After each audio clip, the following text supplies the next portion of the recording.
Muy buenas noches, hermanos. Esta noche les he traído la continuación de lo que ya había estado preparando hace un par de semanas, que se inició con el estudio llamado Tres errores y una tormenta acerca del profeta Jonás. Pero antes que nada, pues quisiera que inclinásemos el rostro y nos pusiésemos en presencia de nuestro Señor, elevando una plegaria, una oración.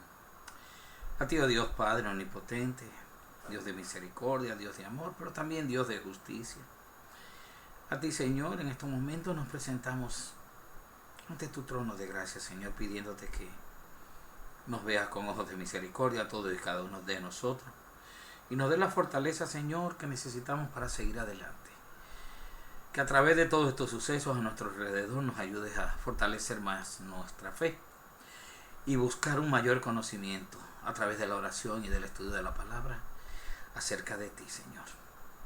Ayúdanos en este momento en que vamos a estudiar una porción de tu palabra referente al profeta Jonás, para que, Señor, esto cale en nuestros corazones y podamos tener la enseñanza de vida y que podamos aplicarla cada uno en nuestra vida.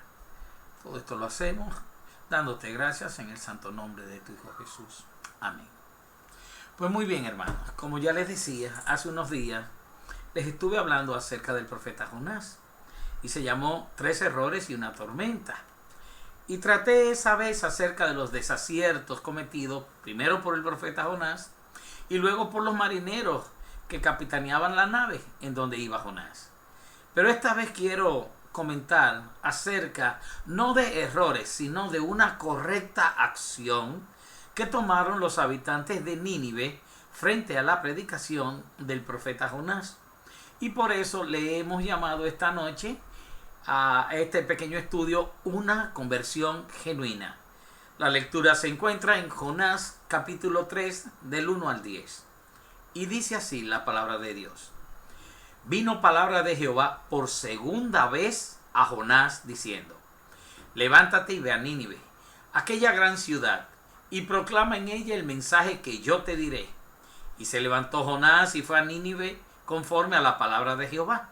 Y era Nínive ciudad grande en extremo de 3 días de camino. Y comenzó Jonás a entrar por la ciudad camino de un día, y predicaba diciendo: de aquí a 40 días Nínive será destruida. Y los hombres de Nínive creyeron a Dios y proclamaron ayuno, y se vistieron de cilicio, desde el mayor hasta el menor de ellos.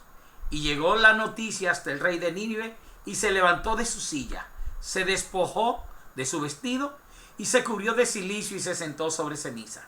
E hizo proclamar y anunciar en Nínive por mandato del rey y de sus grandes, diciendo: hombres y animales, bueyes y ovejas, no gusten cosa alguna, no se les dé alimento ni beban agua, sino cúbranse de cilicio hombres y animales, y clamen a Dios fuertemente, y conviértanse cada uno de su mal camino, de la rapiña que hay en sus manos.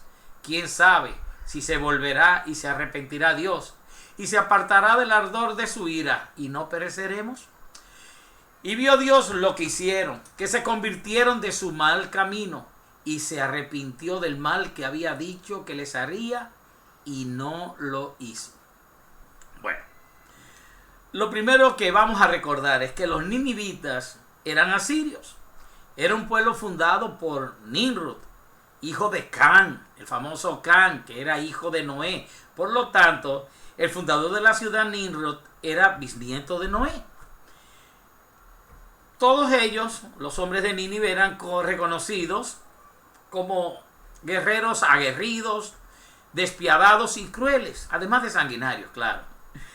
Enemigos de Israel, idólatras, y que en otro tiempo, sencillamente y en esos momentos, le habían dado la espalda y no reconocían al Dios verdadero. A ellos es que va dirigido el pregón del juicio del profeta Jonás. A ellos es que Dios les envía un mensaje de juicio. Y aún estos hombres de mal proceder, impíos y merecedores de la ira y del juicio de Dios, al contrario de Jonás en su desobediencia y de las acciones erróneas y equivocadas de los marineros en la tormenta, ellos sí actuaron sabiamente ante el aviso de que la ciudad sería destruida en tan solo 40 días. Y esa acción sabia por parte de los ninivitas fue lo que podríamos llamar una auténtica conversión. Y para ver los detalles de ella nos vamos a ir refiriendo en diversos puntos a partir de ahora. Lo primero es que vamos a ver el pregón de Jonás, o sea, su predicación, el mensaje. Vamos a ver que no fue un discurso positivo ni amoroso. Aquí no se habló que el amor de Dios es maravilloso. Aquí no se dijo que ven que Dios te necesita. Tampoco fue un mensaje de prosperidad. Ven que si vienes a Dios, el Señor te va a prosperar y te va a dar y te va a complacer todos los deseos de tu corazón y te va a hacer rico. Nada de eso. No fue positivo en ninguna de sus formas, sino que fue un mensaje de juicio. Y está claro cuando dice en la Escritura, y predicaba diciendo, de aquí a 40 días, Nínive será destruida. Ese fue el pregón. El mensajero, otro detalle, un mensajero nada simpático, adversos a sus interlocutores, o sea, él era contrario a los asirios, que eran enemigos del pueblo de Israel. Tampoco poseía un gran verbo porque no hizo gala del mismo, ni de gran elocuencia. Fue algo muy tosco, muy sencillo su mensaje. Más parecía el mensajero como falto de entusiasmo e interés para quienes iba dirigido el mensaje. Fue como aquí decimos, aquí en Santo Domingo, un mensaje dado de manera seca y de mala gana. Pareciera que Jonás solo lo hacía porque debía obedecer a Dios. Pero resultó no lo que esperaban quizás muchos o lo que pudiéramos nosotros pensar, sino que resultó este mensaje ser el más transformador que profeta alguno haya dado en toda la historia bíblica. Enseñándonos con esto, primero, que el mensaje no era por causa del profeta, sino que era por causa de Dios. Su palabra tenía un propósito, y bien dice la Escritura en Isaías 55:11. Así será mi palabra que sale de mi boca. No volverá a mí vacía, sino que hará lo que yo quiero y será prosperada en aquello para que la envié. Quien obra a través del mensaje es Dios. En su soberanía manifiesta. Él va a darnos a conocer su misericordia por encima de su propio juicio. Por lo que cuando prediquemos la palabra, nosotros mismos nunca tratemos de convencer a oyente alguno, ya que su cambio o su transformación no dependerá de nosotros jamás. Solo somos como Jonás, pregoneros, mensajeros, y debemos hacer como tal nuestro trabajo. Y por mucho que queramos endulzar el remedio para hacerlo apetecible al enfermo, este no sirve de nada si no va acompañado por el Espíritu Santo de Dios, quien le da al hombre conocimiento de pecado y de juicio. Solo Dios y únicamente Dios es quien da resultados a su propia palabra, a su propio mensaje. Por eso vemos resultados a partir del verso 5, cuando dice, y los hombres de Nínive creyeron a Dios. Proclamaron ayuno y se vistieron de cilicio, desde el mayor hasta el menor de ellos. Desde que se emitió el mensaje a los habitantes de Nínive, hubieron cambios extraordinarios, pero también inmediatos. Veamos. Primero hubo un alto, una parada, o sea, un escuchar. Y si manifestamos qué significa la palabra escuchar, bueno, pues es oír con atención. Los hombres de Nínive escucharon el mensaje e inmediatamente creyeron a Dios. Ese fue el acto seguido de escuchar el mensaje. El pueblo no creyó al hombre con el mensaje. No creyó en el Dios en Dios como un concepto divino, sino que le creyó a Dios, a su palabra, reconociendo su poder para realizar el juicio que estaba siendo anunciado por el profeta Jonás. Miren, existe una gran diferencia entre creer en Dios y creer a Dios. Creer en Dios es lo que todos en el mundo dicen cuando son cuestionados acerca de su fe. ¿Tú crees? Sí, yo creo en Dios. Bueno, creen en un Dios a sus medidas. Esto no implica salvación, sino todo lo contrario. Pero creer a Dios es estar en obediencia con la palabra de Dios. Es estar en obediencia al Dios verdadero. Es vivir por la palabra, ser sustentado por medio de ella absolutamente en todo. Pero más que nada, el que cree en Dios y el que cree a Dios se conocen y se pueden diferenciar más que nada por sus hechos, por sus actos, por su testimonio de vida, por vivir de acuerdo o no a la palabra de Dios. Y a diferencia de muchos, esa actitud fue la que se hizo notoria de inmediato en los hombres de Nínive, luego de haber escuchado el mensaje, de haberle prestado atención a lo que estaban oyendo. Primero creyeron a Dios. Es un enfoque contrario al que tiene el mundo, como ya explicamos. Además, dice que proclamaron ayuno. Eso tiene su conjunción. Y proclamaron ayuno. Se abstrajeron de sus vidas habituales, de sus placeres y necesidades, porque la comida y el comer es una necesidad biológica del cuerpo. Dice, y ayunaron, como diciendo, cuerpo, no hay atención para ti y toda mi atención la voy a dirigir a Dios. Y luego dice, con otra conjunción de, y se vistieron de cilicio, desde el mayor hasta el menor de ellos. Los hombres no esperaron que alguien los dirigiera, como vamos a ver que luego entra el rey en esto, sino que ya los hombres, una vez que habían escuchado en Nínive el pregón de Jonás, ya ellos habían actuado inmediatamente. Y desde el de mayor o alta clase hasta el menor y más paupérrimo de ellos, todos ellos se vistieron de cilicio. ¿Qué quiere decir? Que se humillaron, todos se acongojaron, sin importar el estatus social de las personas.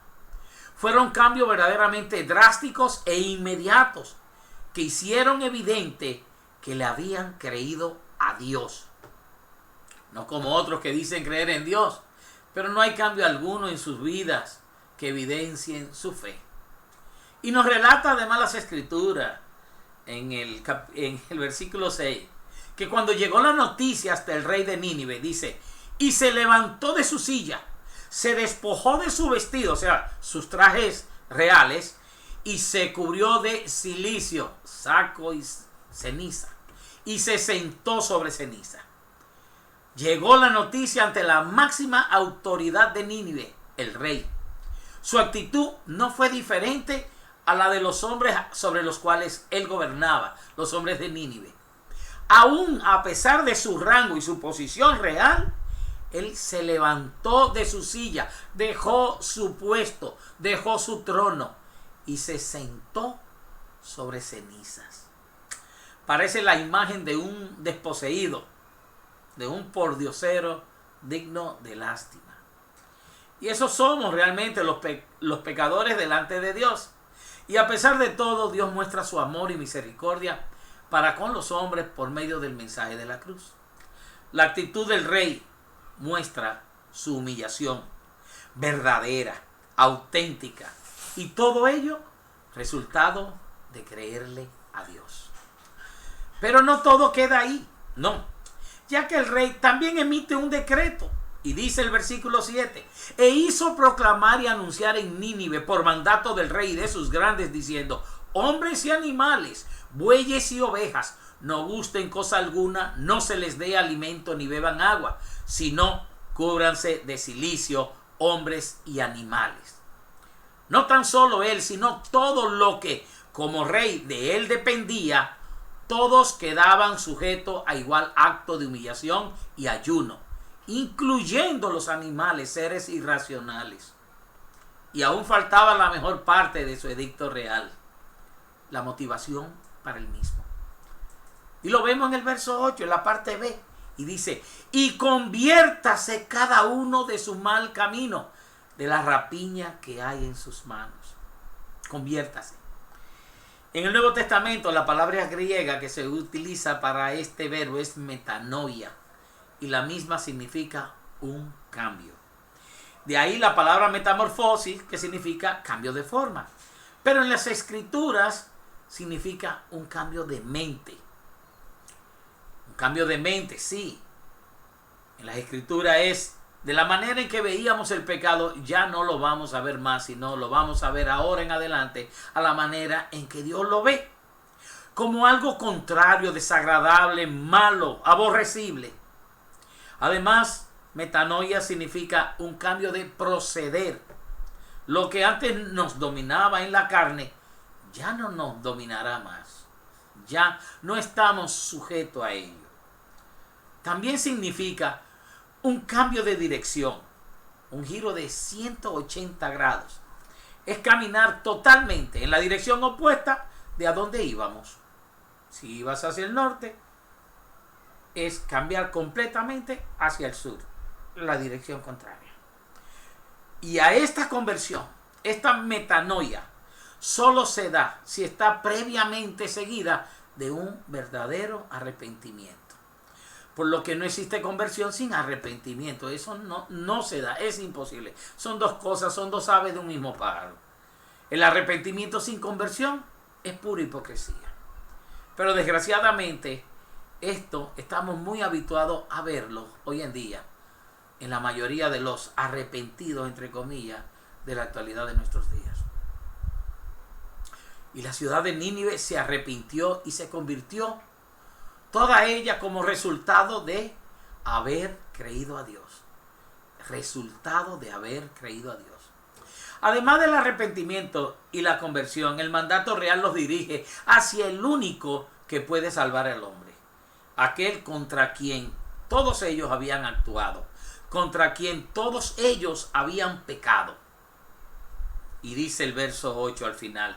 Y clamen a Dios fuertemente. Clamar viene de la palabra hebrea kará, que significa acosar a una persona, insistir sin desistir. O sea, eso es insistir, insistir y aún más insistir. Dios le dijo a Jeremías, clama a mí, kará. Eso, insiste a mí, clama a mí. El rey en su decreto les dice que clamen con firmeza, con diligencia, con insistencia, no de manera ligera, como el que piensa que nada debe y todo merece y nada necesita. Disponiendo cada quien de todas sus energías en ello, metan todo el poder que puedan ustedes tener de sus propios cuerpos y de su propia energía en clamar a Dios. Eso es lo que dice el edicto real. Y todo esto en la búsqueda de que Dios les escuchara y se compadeciera de ellos. Como vamos a ver en el verso 9 dice, ¿quién sabe si se volverá y se arrepentirá Dios y se apartará del ardor de su ira y no pereceremos? Aún hoy el Señor vive por la esperanza. Hoy el creyente, vive por la esperanza y clama a Dios. Tenemos la esperanza de que nuestro Señor volverá, claro está. Y de que si no nos hemos ido antes de su llegada, pues tenemos la esperanza de que estaremos siempre con Él por toda la eternidad. Son los impíos, como dice bien la palabra, los que no tienen esperanza. Pero al contrario, los hijos de Dios vivimos de esperanza en esperanza. Se hace indispensable que para entender lo que significa un genuino arrepentimiento y una verdadera conversión, lo hagamos entonces atendiendo a lo que ocurrió en Nínive, en esa ciudad, a partir de la predicación del profeta Jonás. Primero, escucharon el mensaje, la predicación, y fueron de inmediato afectados por la misma. Se expusieron a esa palabra y esa palabra les afectó. Segundo, le creyeron a Dios. No fueron motivados por la verborrea de un predicador que maneja las palabras en una forma muy entusiasta y positiva, sino que la palabra misma de Dios caló en sus corazones, se arraigó en sus corazones. Tercer punto. Por haberle creído a Dios, actuaron en consecuencia. ¿Cómo? Se compungieron, se arrepintieron. Y muestra de eso, se humillaron interiormente y dieron muestras exteriormente como testimonio de su pesar por haber faltado a Dios. En cuarto lugar, clamaron a Dios con todas sus fuerzas, con todas sus ganas, por misericordia. Lo hicieron de manera insistente, sin desistir. Y por último, esperanzados en que Dios les brindaría salvación. Como ocurrió en verdad. Miren, hermano, esto es un ejemplo de una genuina conversión de toda una ciudad de 120,000 personas ante la proximidad del juicio de Dios. Hoy, de cierta forma, ocurre lo mismo, pero es distinta la recepción del mensaje. Ya esto se veía desde la época de Jesucristo mismo. Por eso, el mismo Señor lo manifestó y nosotros leemos en Mateo 12:41 cuando dice: los hombres de Nínive se levantarán en el juicio con esta generación y la condenarán, porque ellos se arrepintieron a la predicación de Jonás. Y he aquí más que Jonás en este lugar. La reina del sur se levantará en el juicio con esta generación y la condenará, porque ella vino de los fines de la tierra para oír la sabiduría de Salomón, y he aquí más que Salomón en este lugar. En ambos casos se refería a aquellos que oyeron la predicación de Jonás, el anuncio de juicio. Le creyeron a Dios por medio del mensaje de Jonás. Y aquí a la reina de Saba, que había ido al escuchar acerca de la sabiduría de Salomón, y dio fe de que Dios le había dado esa sabiduría, y creyó a Dios. Le creyó a Dios. Nínive fue salva porque se arrepintió verdaderamente y sufrió una genuina conversión. Esperemos que en estos tiempos la gente del mundo, ante el anuncio de la proximidad del juicio de Dios, pues tenga un cambio real. Hoy en día parece estar dando como el mensaje de Jonás, de alguna manera se está dando, pero no hablado por boca de ningún profeta, sino a través de las circunstancias que nos están rodeando, de sucesos extraordinarios por medio de los cuales nosotros podemos percibir grandes cambios climáticos, sequías, terremotos, tsunamis, mega huracanes, incendios, calamidades de hambrunas y de pestes. Todas ellas no son más que manifestaciones de una naturaleza caída en maldición como consecuencia del pecado del hombre. Pero aún así, Dios está ejerciendo su soberanía. Pero esta vez parece que el hombre no quiere escuchar a Dios, igual que en la misma época de Jesucristo, que teniendo al verdadero mensajero de Dios, el mensaje mismo, no le hacían caso, no el caso que él merecía. El hombre sigue confiando hoy en día en su propia capacidad, en su ciencia, en su medicina, en la unión del hombre por el hombre. Muchos están procediendo como procedían anteriormente los ninivitas, conquistando. Sin embargo, lo que hoy esperamos es que puedan también sufrir una genuina conversión como la que tuvieron los ninivitas una vez que escucharon el pregón de juicio dado por el profeta Jonás. Bendiciones, hermanos. Amén. Bendice, Señor, a todos los oyentes, y bendice, Padre, estos momentos en que estamos viviendo, a todos los creyentes que se sientan angustiados, apesadumbrados. Ayúdalo a aligerar cada día más su carga, Señor, pero que de ninguna manera dejemos, Señor, de proclamar tu mensaje. Ayúdanos, Padre, a llegar cada día a más personas. Y esto lo hacemos en el santo nombre de tu Hijo Jesús. Amén.